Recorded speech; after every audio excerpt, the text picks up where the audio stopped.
Hello，大家好，我係毛毛。我哋而家喺龍津中路同埋康王路嘅交街。今日咧會帶大家逛一下古玩天光墟，之後咧再睇一睇龍津東路嘅美食嘅。晏啲咧會去試一間觀眾想我哋去探嘅店。咁我哋 Let's go。除咗西華路出名多嘢食之外咧，其實龍津呢邊都有唔少好嘢食嘅喎。咁啊，呢啲比較街貨㗎啦，點都得。呢度有翻間啦，就喺龍津中路呢度嘅。佢呢間周新記食太爺雞嘅，呢度都係有店㗎。呢邊樓價又要幾多呢？睇過成江匯啦，72方先285萬啫喎，4萬一分。咁啊，如果陳家祠地梯樓嘅話，64方嘅205萬。轉入豬仔魚呢邊呢，就會見到有好多古老嘅非法鋪。豬仔魚就真係啲豬仔大啦，拎出嚟賣啦嘅地方。沿途都有人擺呢啲古玩出嚟賣嘅，隨街都有人喺度擺攤賣貨咁嘅。咁話說咧，其實百幾年前咧，呢度有個龍津橋嘅喎。咁佢下面流嘅咧就係西關涌。民國嗰陣時咧，呢條橋咧就俾人叫做石橋頭嘅，都已經百幾年咯。嗰陣時佢係有龍安里啊、龍和里嘅，同埋個河溪首約。而家咧溪橋就不再啦，淨係得翻首約。周遊戲王卡添喎，原來可以射出嘅已經成為咗流通貨幣啦。好多都係錢幣，其實都算係古玩城嘅分支咯。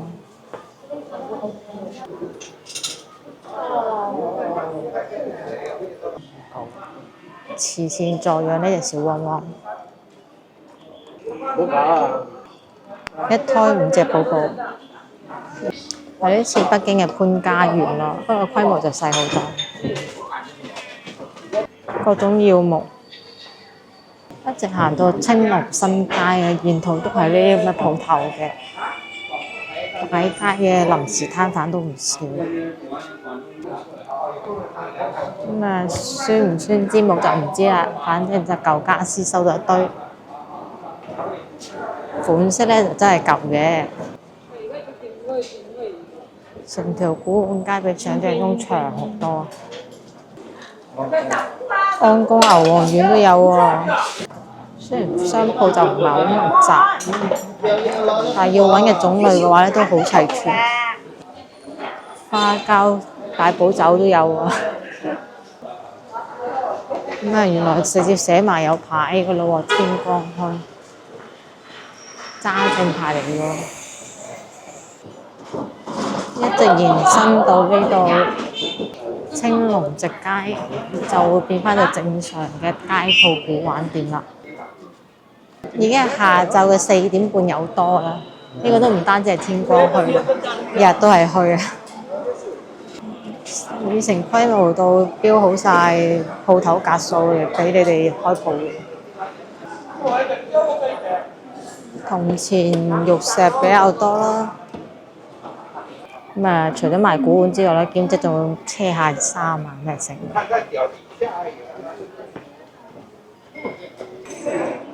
以前咧就可能比較多珍寶可以淘得下，而家咧就以長見識為主。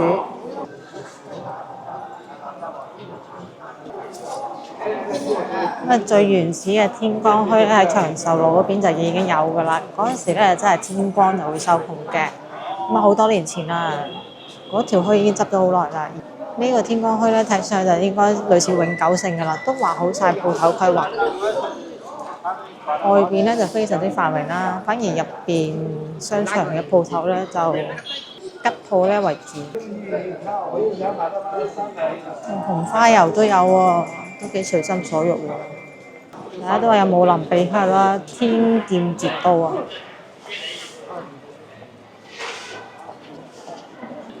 男男女女，你只要想過嚟開檔就得㗎啦。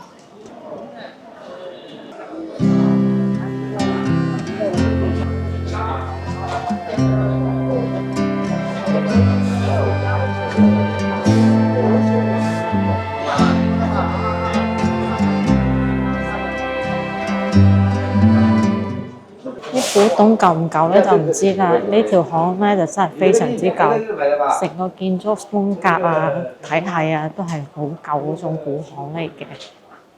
而且呢邊地基比較低，都仲係麻石路嚟嘅呢度。我一般稍為新少少嗰啲巷咧，啲地基都俾人越墊越高啦，更何況係已經俾人起走晒啲麻石。呢度叫德華坊，原住戶都大部分係賣古玩嘅。呢邊逛翻出嚟咧就係大河路啦。咁大河路咧本身其實係一條比較重要嘅街道嚟嘅，因為呢邊本身咧係大河涌而得名嘅。後期咧又封咗條涌，係變成馬路，全長500幾米咧就有9個彎位。咁啊，所以咧號稱就廣州嘅9曲13彎。點解會起得咁曲折咧？因為畫沿途啲住戶咧非富則貴，咁啊，所以為咗避讓啲住戶咧，就起到比較曲折啦。喺2011年之後咧，基本上大河路就消失咗噶啦，因為佢基本上就叫讓渡咗康王路。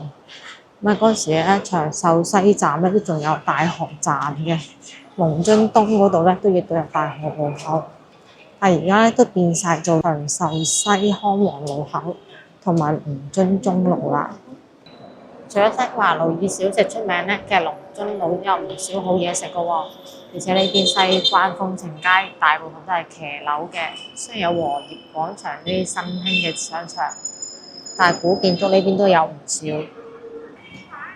行入龍津東路咧，首先會見到陸記腸粉，屬於比較舊嘅店，但係舊啫，日常街坊會幫襯嘅口味。至唔知話一定要打卡就見仁見智啦。龍津東路咧就好混搭嘅，左邊咧係騎樓街，咁啊右邊咧就係新嘅和業廣場，呢啲高樓大廈，有啲咧仲拆緊咁嘅款添。呢度最近嘅地鐵站咧係陳家祠站。咁佢距離華林國際育發城咧都係步行幾百米嘅距離啫。因為呢邊嘅美食咧以正餐為主，所以人咧就冇咁犀利。係因為佢未入夜啫。嗱，對面呢間雲騰砂鍋粥咧，都係一間好犀利嘅排隊王啊！我隔離租屋小妹咧，成日同我熱烈推薦佢㗎。咁啊，屬於流水嘅鄰居北邊嘅雲騰啦，喺租屋群入邊最被熱烈討論嘅一間店。咁啊，每日都係排隊王嚟㗎。佢話係廣州最佳喎。個人咧就認為排隊半個鐘係 OK 嘅，排隊幾個鐘嘅話咧就有啲誇張啦。咁啊係幾新鮮嘅，潮汕口味。隔離嗰個湯氏美食咧係做黃鱔飯嘅，都係出品 OK 嘅店。但係如果又係要話排幾個鐘嘅話咧，真係要認真諗諗啦。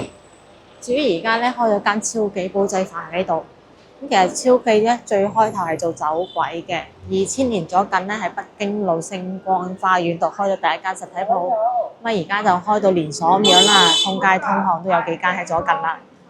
出品嘅煲仔飯咧係 OK 嘅，但係最好食嗰陣時當然係舊鋪啦。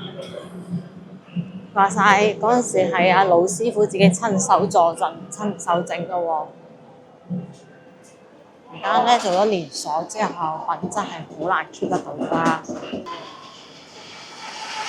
呢間百年茶樓咧就係誕生於1876年嘅榮雅樓啦。咁佢13年嗰陣時咧就曾經關停過嘅，而家咧係點心王子接咗手做。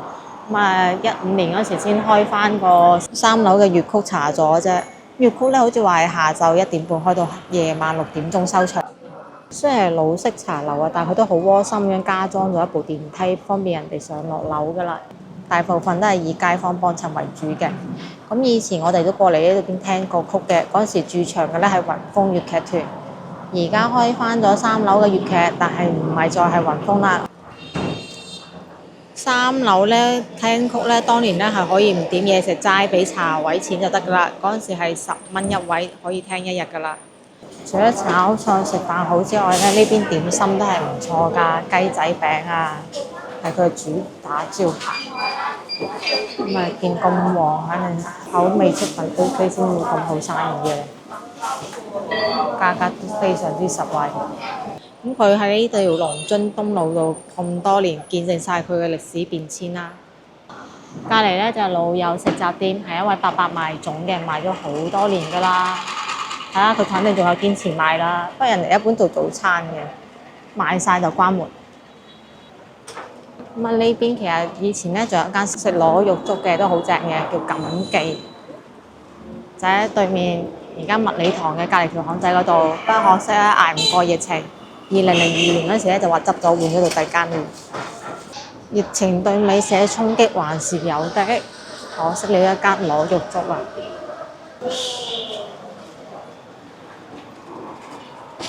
除咗榮雅樓之外咧，另外一間老字號向群飯店，咁佢以前咧就係仲係開冰室嗰間向群啦，咁後期改咗做粵菜館啊嘛，招牌菜係葱油雞。佢嘅菜牌咧就唔同嗰啲粵向群飯店嘅，係屬於比較老牌嗰種，地方仔細細。隔離咧就個廚房啦，咁啊話光輝25年啦已經，呢份手寫嘅添喎，真係好窩心。唔係以前向群飯店話因為冰室，所以係啲人嘅拍拖聖地喎。唔知你有冇到拖手仔？呢間都好老啦，五盞記，成40幾年歷史都。咩創始人咧係個順德人嚟嘅，就叫五盞。老店咧喺文昌南路文昌環街，即係文苑嗰條街嘅路口啦，就為咗攔截去文苑嘅食客嘅。主要做嘅咧係及第粥同埋鹹煎餅。狀元及第粥用嘅咧係豬肚、豬粉腸同埋豬腰嘅。咁啊，狀元咧係豬肚，粉腸咧係綁牙，豬腰咧就係淡化啦。龍津路嘅美食咧，真係一啲都唔輸西華㗎。呢邊正餐為主。咁我哋今日過嚟咧係有個重要任務嘅。我哋今晚特登要過嚟食嘅咧就六浦街廚啦。之前有位觀眾咧話想我哋試一下，佢咧係食桑拿雞嘅。咁啊桑拿雞呢係要訂嘅喎，我哋就已經訂咗隻金線雞啦。咁我哋而家入去睇下出品 O 唔 OK 先。六浦街廚喺2019年之後咧先至做嘅粵菜館嚟嘅啫。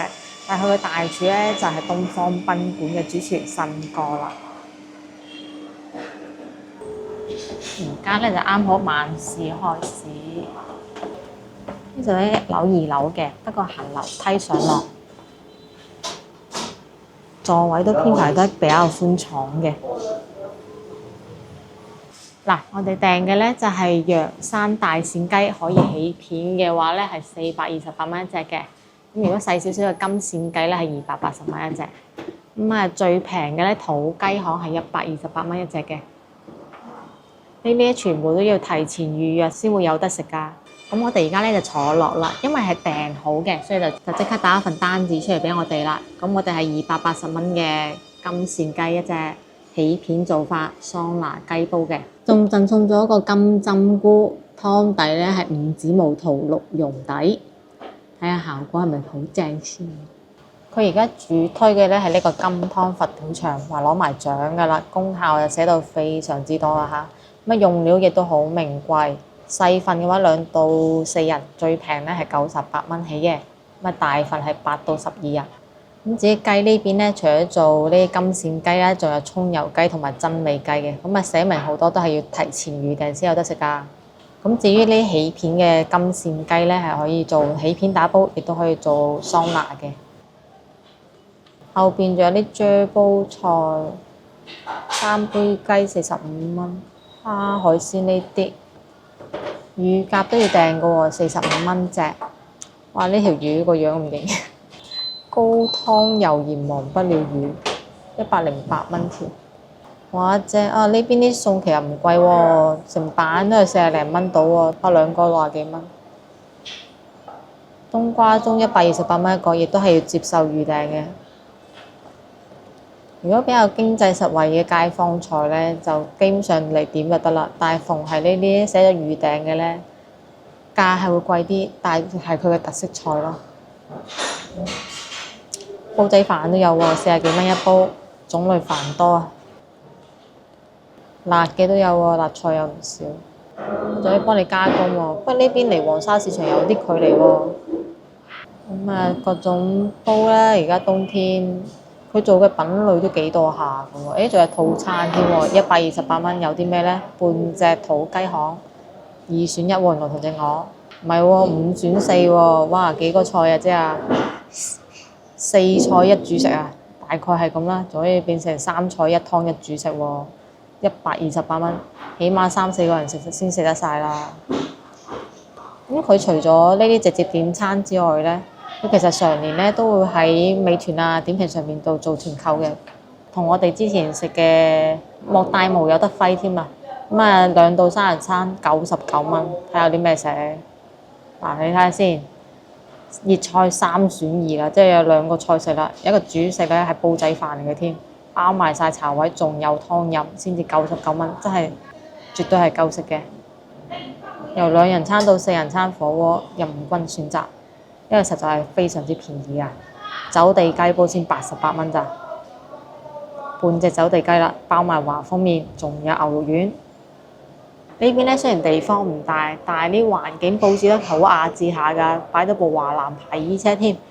喺1樓上2樓條樓梯一過嚟咧，就會見到一大條金龍魚。呢個樓梯隔櫃咧就擺咗好多老細嘅珍藏，好過癮咯，咩都有啲。咁啊，成間鋪咧一共話有4間包房嘅。咁但係咧包房咧係唔可以用團購或者係套餐嘅喎，咪要食咩菜就諗定好先要唔要包房啊嚇！啱開鋪片嘅第一份就俾咗我哋啦，上嚟嘅係雞架。嗱，咁啊雞啊先上咗嚟啦，新鮮滾熱辣片出嚟嘅。咁啊大概話而家片淨肉咧係3到4斤嘅，如果係仲有內臟嗰時咧，應該5到6斤左右嘅，都非常之大隻嚇。個碟係咁嘅 size 㗎，勁大隻碟啊！肥瘦適中。咁啊睇到雞腳咧睇得出啦，呢隻老鱔雞個檔非常之大。咁大隻度啊！雞齡咧係非常之足夠嘅。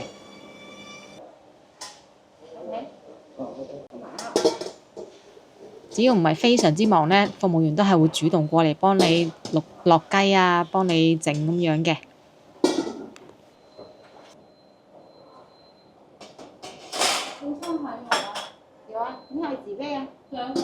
我啲雞架就攞嚟煲湯底啦，雞肉上到過嚟啦，勁大隻碟啊，大到起碼有30-40 cm 咁闊啊！睇佢雞架就知啦，真係得返骨，所以啲肉咧係非常之乾淨嘅，肥瘦適中呢隻雞，雞皮咧唔會話太過厚，感覺會好爽滑啊！啲雞又啱好金黃色，好誘人。咁啊，連啲內臟食得嗰啲啊，都 keep 翻晒俾你哋嘅，呢個腎嚟嘅嚇，擺盤好靚仔啊！無論宴客又好，自己朋友仔聚會又好，哇！真係體面得嚟，又有份量。咁啊，雖然食嘅桑拿雞搭配嘅咧係辣椒豉油同埋薑蓉嘅比例咧，就自然機把握一下。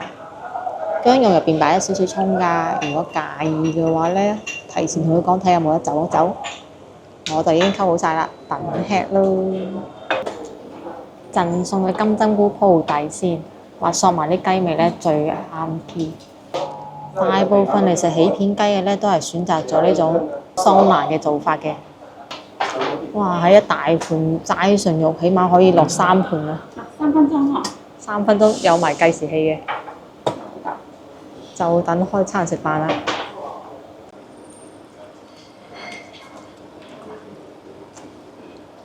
即將夠時，準備開鍋食飯，真係爭分奪秒啊！啊，我啲汁都迫不及待咁逼緊出嚟。關個電視下，你睇電視。好，夠餸。真係熟到啱啱好㗎喎。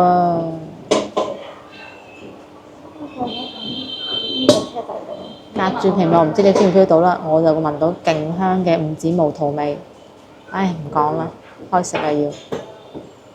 開吃開吃。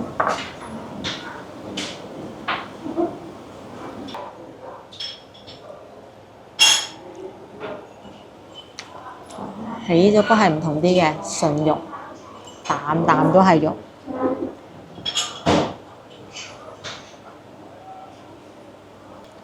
雖然我有牙，但我覺得冇牙都食得到，因為真係太爽。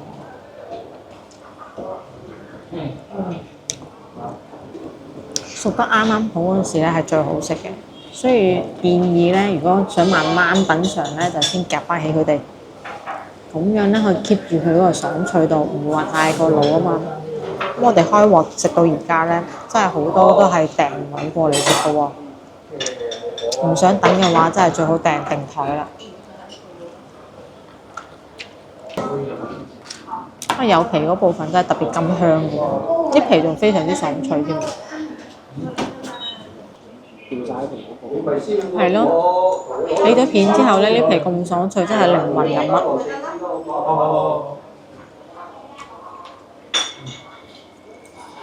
講完第一輪，即刻嚟自己落手第二輪啦！哇，金針菇梗係叫其中嘅精髓啊！執晒啲雞味之後，好好食啊！講緊把佢鋪上，咁就贈送呢份仔金針菇咧，就扣鋪2輪嘅啫。咁但我覺得我啲肉咧可以蒸3輪喎。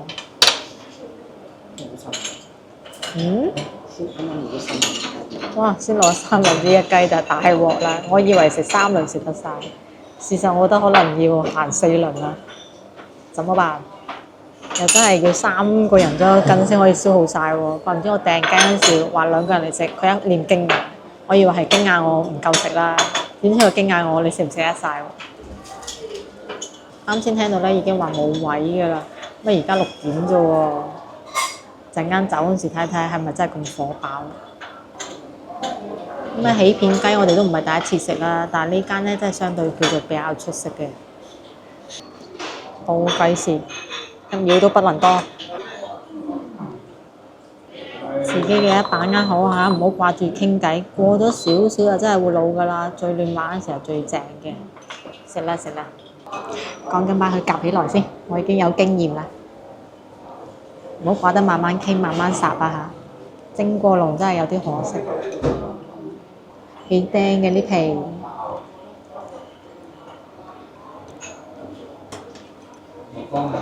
所以咧覺得之前食起片嗰個咧係邊爐嘅話咧就會老咗頭啦，有啲可惜咗隻雞。咁啊，今次就食呢個桑拿做法嘅，更加滑口，更加脆。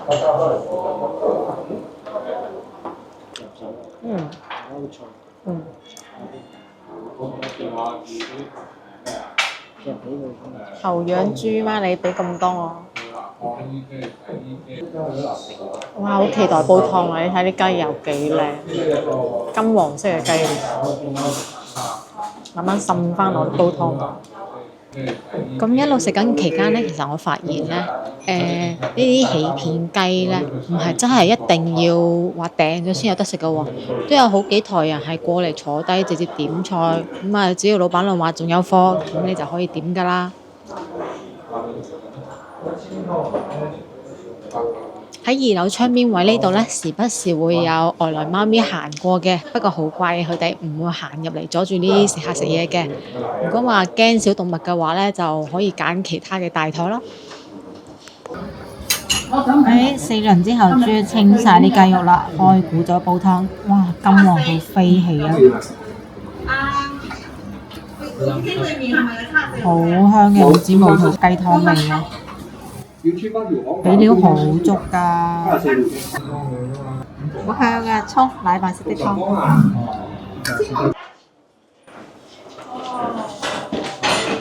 濃郁靚雞湯，撇咗啲油先飲喎，更加健康。雖則話有雞油嗰陣時就非常之甘香，但係撇清咗之後咧就更加健康啦。一睇到啦，佢湯料咧係用咗五指毛肚、紅棗同埋一啲蜜棗嘅，少少嘅黨參、北芪、瑤竹啦，好補氣嘅一個湯底啊！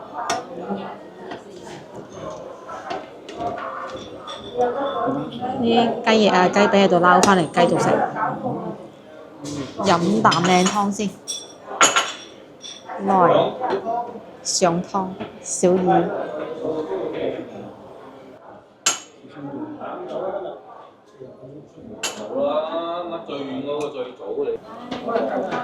正啊！我終於食飽飽啦，4輪桑拿雞，飲咗差唔多5、6碗湯，終於可以結束戰鬥啊！扶牆走添啦。好，咁而家係食完埋單出嚟啦，實付咧係331蚊嘅，茶位係4蚊一個人。咁啊，總體嚟講啦，呢間餐廳超級無敵多本地人過嚟食，食咗成本咧都係食起片桑拿雞嘅。